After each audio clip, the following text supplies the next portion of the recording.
Okay, so Jurassic World Chaos Theory just released on Netflix the first 10 episodes of what I believe would just be a season 1, even though I don't think it says season 1. I don't know, I could be wrong. But, and I just binged through it. I watched about half of it yesterday and half of it just now. Binged it. It's super easy to watch through, 23 minutes each episode. And I have some raw thoughts for you guys. Now, if you didn't watch my first video or listen to the first audio recording, however you're consuming this on Jurassic World Camp Cretaceous, the entire series overall, the first 5 seasons of that show, then I highly recommend you go watch that for some, not really a lot of context for what I'm going to be saying, but just, you know, if you cared about them, I'm promoting the fact that I did a full 40-minute dive in of that. And if you did watch that or are going to, and are going to come back to this, whatever, then you'll know that I did, the way that I formatted that was a 10-point list of things of the show, like soundtrack, animation, characters, plot, stuff like that, broken into 10 categories, and each one of those categories were given a score out of 10 to equal a overall score out of 100 to give the show a rating. Now, I'm not doing that with this because a lot of those points would be redundant because it's, animation. It's the same. I mean, it's better CG, but it's the same art style. The characters, the most thing I noticed was like they did a lot of focus on characters' eyes, like a lot of close-up shots, which were great. Nothing, world shattering or anything like that, but still looked really good. And the hair physics were like a lot better, I will say. Otherwise, everything, like all the movement was fluid and dynamic. The characters like moved in their own unique ways, and everybody felt unique. They didn't feel like, oh, just a motion cap we're gonna slap this model on top of. No, it all felt good. We're gonna be getting into some raw thoughts for this, and I will say this: I don't think I did spoilers for Camp Cretaceous, or at least mostly. I think I tried to do I believe it was a spoiler-free review. I am going to be talking spoilers in this. We're covering the first 10 episodes, and I'm not going to cover it episode by episode basis. We're just going to kind of go over what's in my head right now. And but before we get to just the raw stuff, I do want to promote my website, vengeancebooks.com. I am an author. If you didn't know that, I write books. And go check that out. They're supernatural, mystery, horror, thriller, action, adventure kind of thing. So if you like to read, go check that out. You won't be disappointed. Anyways, we're going to firstly read through my notes that I took in my phone in the order I wrote them. Now, I wasn't taking notes for the first 5 episodes. I didn't really think of it. I figured I was just going to kind of, go back and recall what was going on. But as things were happening, I wanted to write down my impressions of what was happening in certain scenes as they unfolded, and this is mostly in order. So first, my first note says, episode 1 was great, except the fact that, in all caps, Brooklyn is dead? What? She was my favorite character by the end of Camp Cretaceous. Now, I'm trying to keep my voice quiet, but imagine that I am yelling the fact that Brooklyn is dead in astonishment and disappointment, and with both hands on the side of my head. On one side of my head. Yeah, Brooklyn was my favorite character. Like, she was my least favorite by the beginning of Camp Cretaceous, but by the end, probably about halfway through, she was my favorite character. I don't know why, I just loved Brooklyn. Like, just fell in love with the character. She had some of the best development next to Kenji, even though he kind of regressed his development, then came back, and he was a bit annoying. But Brooklyn she was the most intriguing character, I continue my notes saying, I'm disappointed to see that the Nublar 6 are split apart and whatnot. I wanted a happy ending where they were all friends and close. Now, they were for a little bit. They did kind of go their separate ways, and they were keeping in contact, except Brooklyn was obviously diving into the dark web of dinosaurs, whatever they called it, dark dinosaur, whatever the hell. I don't remember what they just called it. She obviously was diving deep into that, and whatever, Kenji and her were together, and just, you see throughout it that their relationship was beginning to strain because she was leaning more heavily into that dino dark web stuff, and Darius was partially involved with her ventures, but not really. And anyway, so I was just kind of sad to see that they were all split apart, mostly, and then when she died, they all definitely broke apart. They fractured really hard. And that just blew me away, because the show is still a kid's show. And for all that they went through in the first series, and how many people did die in the first series, to kill off Brooklyn in episode 1, actually, well, between series, absolutely melted my brain. Like, why would you do that? That just, it felt, um, it just felt harsh for no reason. Now, again, keep in mind, as I'm reading all this, I did watch to the end. So all the stuff that's going on, all the details behind that, don't hold your comments. I know what happens. But these are my raw thoughts as it was going on. I was just frustrated. Like, you can't just do that. You can't just kill one of the main characters in between the series. So, my next note is episode 2 was mostly boring, except for a few scenes. And the gas station scene where the fucking Triceratops dude, I know it's not a Triceratops, but just a default, what I call it.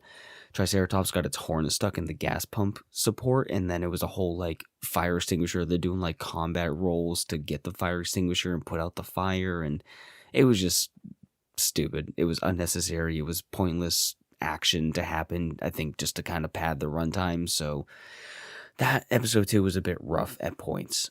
And my next note jumps ahead and says, why are Yaz and Sammy having friction? Did they learn nothing? And of course we did learn that, Yaz was still having PTSD from everything. So she went to school, she went to this like exposure therapy, Dinosaur Island, but she was being very closed off to Sammy, which was just annoying. It's like, did you learn nothing? You have to communicate. And I get that Sammy was like babying her and like sheltering her, but like, yes, you were pretty assertive at a point. You could have, had you guys could have had your blow up and resolved this. You didn't need to split apart.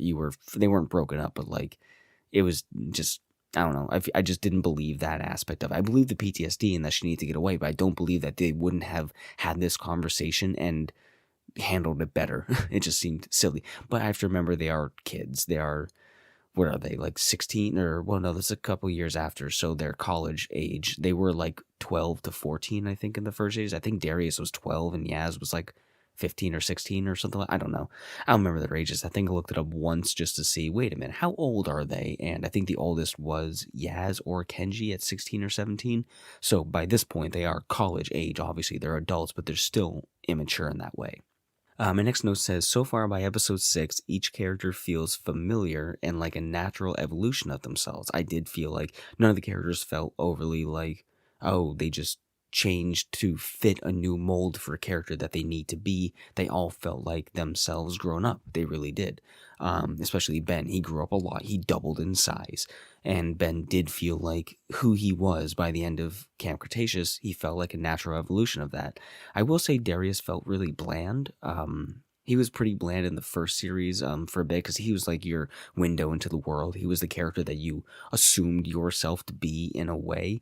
But in Chaos Theory, I don't know. He seemed more like a lens in this one than he did in the first one. At least in my opinion. I don't know. I'm probably wrong about that, but my next note says there's a lot of death in the show. People are getting killed by dinosaurs left and fucking right. It's crazy for this still being a kid's show. Like, again, we start off with Brooklyn's death, and then after that, it's just like death, death, death, death, death. It's a Gatling gun of murder of dinosaurs. It's fucking insane.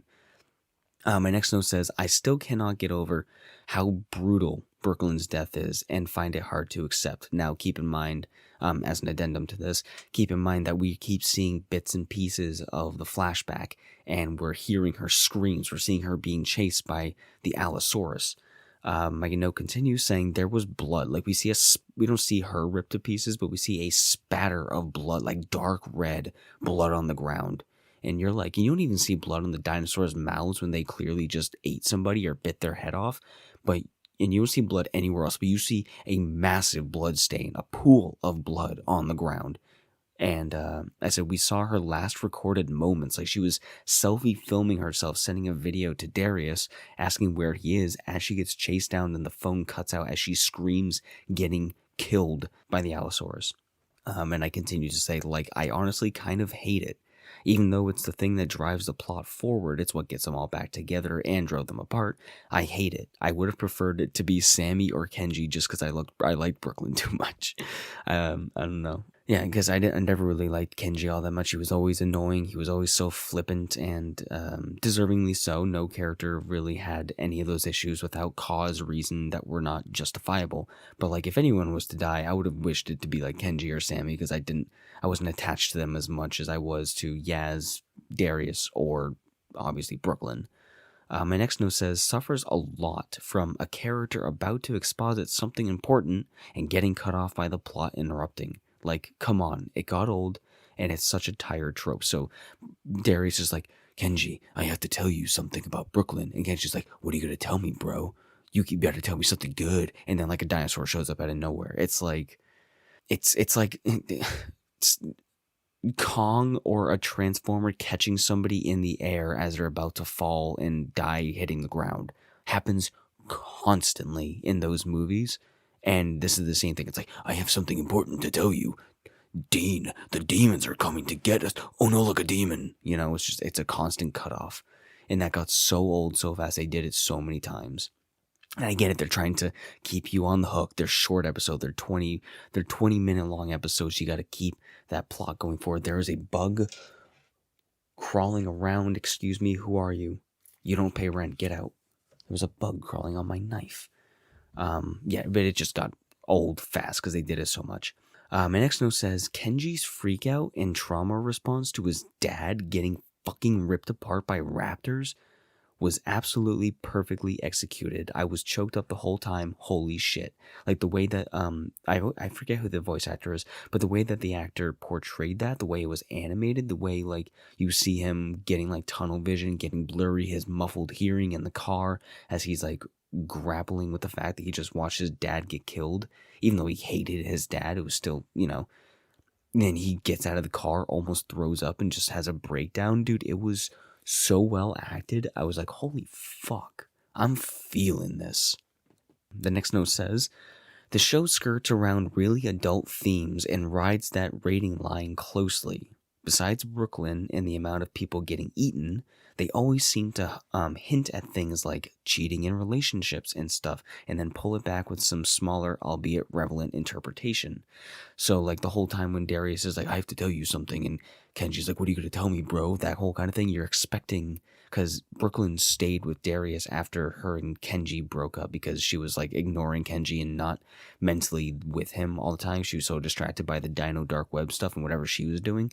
And then she stayed with Darius in his cabin for a while, so you're like, oh, holy shit, they were like hooking up or something. Like she went to stay with him. They had a late night of movies or popcorn and Netflix and chill, and all of a sudden, like, oh no. But no, they make it feel like he's about to say something, like they made out or something like that, and then they pull back. And instead, Darius is like, oh, I loved Brooklyn. Even though it seemed like after Kenji and they broke, yeah, like they were fooling around, but like he's like, oh, I loved her. Instead of, oh, and also imply like, oh, hey, nothing happened. Like, everything is cool. Those were my feelings, and she was not reciprocating. It's like you're just right. You're tightrope walking that line of about to say something really adult, even though it would be appropriate given their situation, given their history. And you can't. And then it's just like, yeah, but it's a kid show. People are getting ripped apart. Brooklyn is dead. No, you have to like follow through with this. Oh no, it's just a one-way feeling kind of thing that developed after they broke up. It's like, you got to pick a lane, dude. My next note says, Bumpy laid an egg, in all caps. Bumpy was a prigagant and shit out an egg. A speckled little egg, which I'm pretty sure wasn't her egg speckled as well? I don't remember. My next note says, so this, again, these are all just like my raw thoughts as I'm watching. So this Cabrera guy who we barely know is the bad guy? Cool. Very little impact when he revealed himself to be like, I am the one behind this. I'm the one that sent the Allosaurus to scare Brooklyn. Oh no, I didn't mean for it to kill her. Blah, blah, blah. You're like, I don't even like know who this guy is. I don't remember if he was ever a part of Camp Cretaceous. I don't think he was. And it just, that would have been a good like season 3 reveal if he stretched out the story and gave us hints as to who he was. Like, if the series started a year before this and we got to watch Brooklyn do these engagements and do all this stuff and like all these things unfold, I would have preferred that instead of it being like a constant, this episode starts off with a flashback and then we rejoin the crew. This episode starts off with a flashback, then we rejoin the crew as we piece together these. No, I would have preferred it to be like an in order thing. So we could have actually cared who Cabrera was. My next note says, literally, what is up with Penis Head Lady? She has those dead fucking eyes and everything like that, and she's whistling for the velociraptors to attack, and then there's like a dot, dot, dot. My next note, she is terrifying. She just has the widest dead eyes. She's pale as fuck. She's straight out of a Tim Burton movie, and she has like the weirdest penis haircut I've ever seen in my life, but it somehow really works for her. And then she just like whistles in the she whistles with an actual like coach whistle, and the velociraptors obey her command, and she seems to has like a really sexually intimate relationship with these velociraptors. It's fucking scary. Another note says, also they named two characters who share a scene, Jared and Jensen. Cool, Supernatural fans. I was watching and I heard Jerry Jensen. I went, wait, no, did he say Jared and Jensen? So I rewound and the subtitles sure enough said Jared and Jensen. So I'm like, who the fuck wrote that? Supernatural fan. My next note says, also the character Jensen is voiced by Steve Blum. I caught that immediately. I always know his voice. My next note says, yeah, obviously Cabrera isn't the main villain because we reveal that, like, oh, he gets betrayed by Penis Head Lady, and she has not said a single word this whole time. She just dead eyes stare. She just robotically, not even robotically, she soullessly stares and commands the raptors. And then the guy Jensen's just like, yeah, well, the boss isn't going to be, hold on, he's Steve Blum. Yeah, well, the boss isn't going to be too happy about I don't know, can't do a Steve Blum impression. But yeah, so they're just talking about like this guy named the Broker, and then they betray and kill Cabrera. So it's like, yeah, he obviously wasn't the main villain, but we still don't know anything about the other characters. So my next note says, not going to lie, her dead eyes make her kind of cute. Ooh, ooh. I was like, there's something about this that's really kind of working for me. My next note says, oh my God, and then like an annoyed face, Mateo, the Deus Ex Machina for the second time. So Mateo came and was the one who was on scene with Brooklyn's death that Darius saw there, so he thought maybe he did it. And this guy, Mateo, was just like a delivery driver for the dinosaurs. He was just dropping them off at the location kind of thing, just like drop off, pick up, kind of whatever. And Mateo came out of nowhere and saved, what was it, Kenji and Darius from Velociraptor Lady out of literally nowhere, just pulled up in a fucking Subaru and picked them up and drove them away. And then he's like, I'm going back to my kid. So he goes and leaves to go be with his kid. And then like 3 or 4 episodes later, they're in like the most insane predicament ever. There's literally no way for them to get out of the situation. And then, oh no, Mateo literally drives a fucking truck through a wall and saves them for literally no reason. Came out of nowhere. And my note says, that's just such ass writing. They wrote themselves into a corner. If Brooklyn were still alive, she would have saved them, but they killed her, and they had no characters to pull from, so they just had to bring back this Mateo character again. But granted, his character was kind of funny sometimes because they kept forgetting he was there, which is like such an audience insert thing. They're like, guys, we're having this really dramatic moment. Then Mateo says something, and they all go, ah! Oh, hey, we kind of forgot you were there. So it's pretty funny. They're really self-aware of that, but still. Doesn't make that any less bad. My next note says, at this point, I'm hoping that Brooklyn somehow survived the attack and she was given medical care and we will see her by the end somehow, ... I'm the whole time sitting there like, there's no way. The more they keep hammering it and they keep saying, Brooklyn is dead, Brooklyn is dead, Brooklyn is dead, and they keep showing the flashbacks, they keep adding more details and giving you that entire backstory. And I'm sitting there like, there is genuinely no way the writers are so cruel for a kid's show to actually kill off one of the main characters as they did, as portrayed in the show. And that's just what I'm saying to myself at this point. Like, there's literally no fucking way. Next note says, this literally just had the OT Rex from Camp Cretaceous, Big Edie, I believe it was her. I think it was her. Tail whip a barrel and explode behind her so she could roar dramatically. Guess they brought in Michael Bay to write one scene and he couldn't help himself. She literally gets freed from a container, tail whips a gasoline barrel, it explodes in slow motion as she roars triumphantly. Who the fuck wrote that? It's the stupidest thing I've ever seen in my life. Next note says, T-Rex Ex Machina again. Like in all the other Jurassic properties, they're being faced down by the Velociraptors. The T-Rex comes and saves them. Yippee. We do this in every single fucking movie and adaptation. It's tired. Next note says, Kenji just punched a raptor, so that's metal. My next note says, we are not doing the quote-unquote Claire running with a flare and drawing a bigger dinosaur to the fight in slow motion thing. Are we?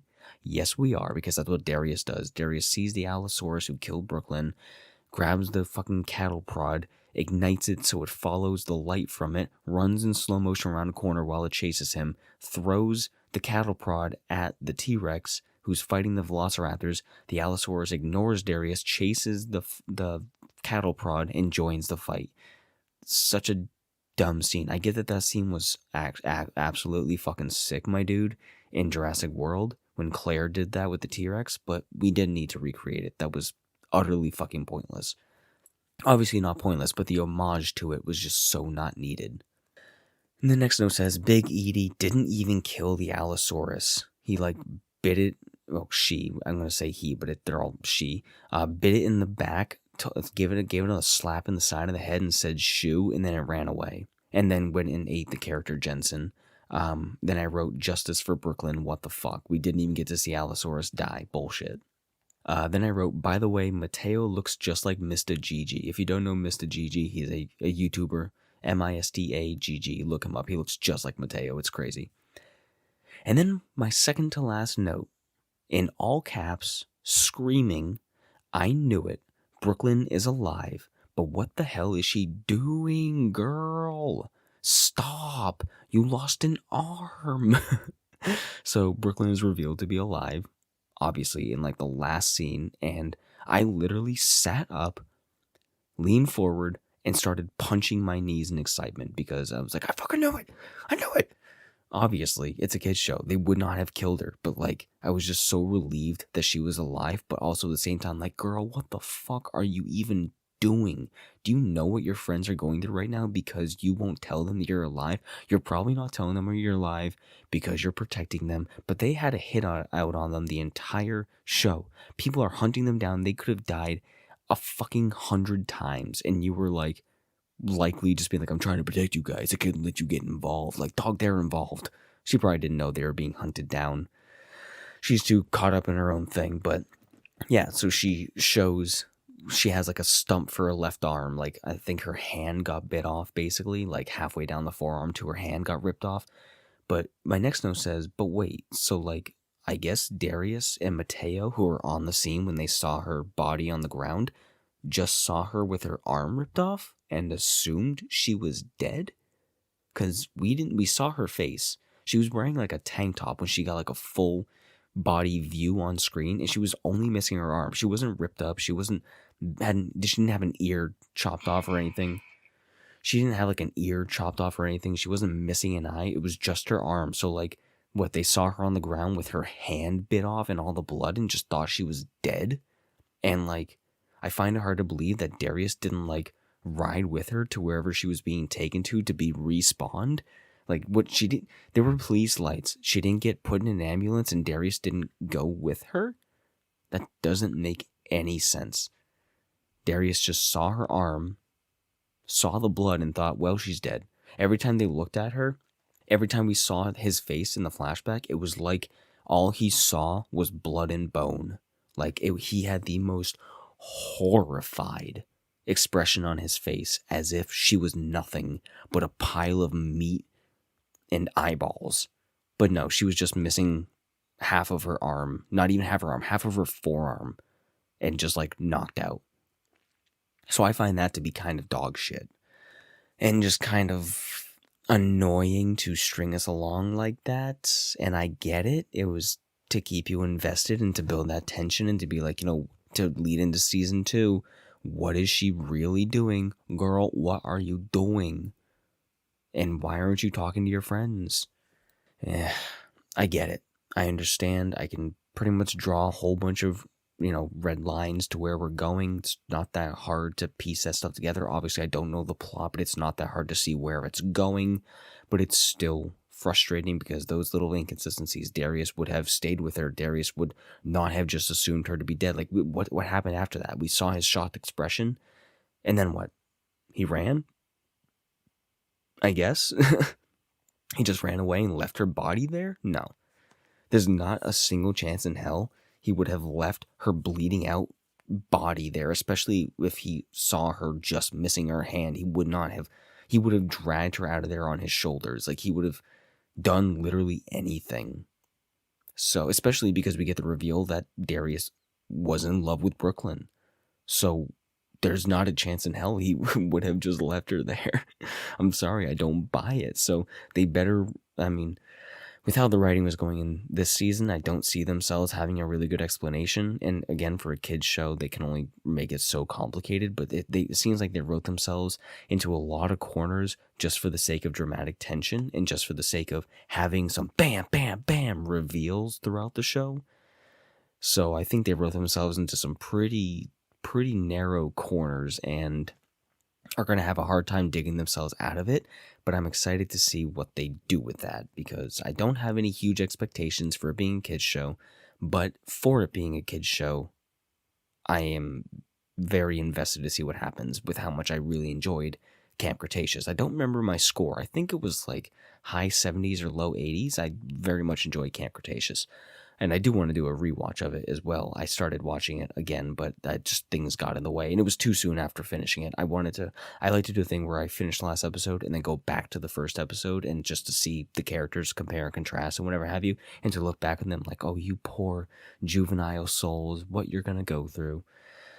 But yeah, I'm excited to see where this goes. And, as for my overall thoughts so far, as opposed to what you've gathered by me talking, I don't think this season 1 was that great. It's above average, but it has a lot of stuff that annoyed me too much.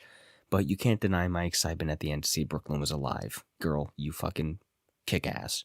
Keep kicking ass, but also call your friends. Your boyfriend misses you. Your ex-boyfriend. But yeah, I will be doing season review / recap kind of things as the seasons come out.